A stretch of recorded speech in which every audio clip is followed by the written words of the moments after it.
I try to figure out a way to connect those two things of my love of history, but also of the hands-on experiences. And that's when I learned about archaeology, and where history comes alive and you're really getting your hands on historical importance and historical artifacts.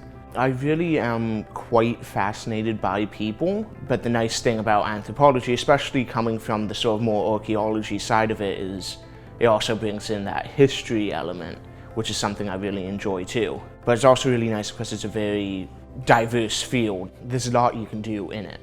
Anthropology is a study of culture. A subset of that is archaeology, which is a study of the material culture of past civilizations. I think a lot of questions came into focus more so than answers. I think there's a lot of power questions that came into focus for me about the way the world works and the systems in the world.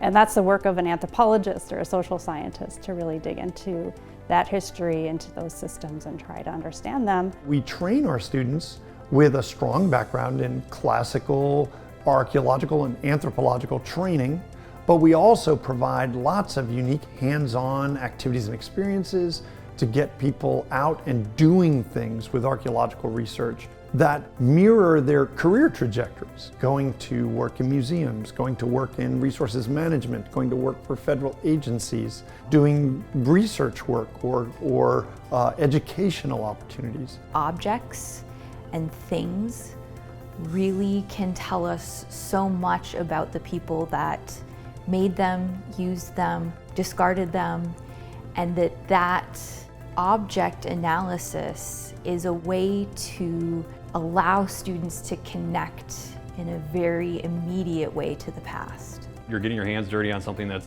historically and archaeologically oriented, something you don't expect when you're a student at archaeology. You don't think you're going to get your hands dirty as much, but here at Tech you definitely are. I'm not a passive participant. I'm not just along for the ride, I'm not just watching. I am in pretty much every single class, especially the upper level classes. You are actively participating in work that's being done. You have to use every method, every tool in your toolbox to try and figure out clues and start to connect the puzzle pieces to create that larger picture, that holistic picture. It connects you in a way that simply reading does not.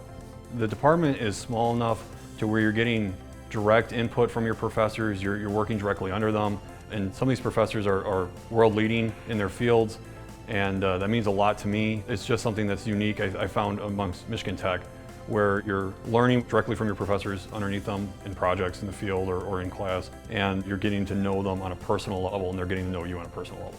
We're a large enough department that we have someone who does everything, but we're a small enough department that, professors know your name, and you get to know the professors too.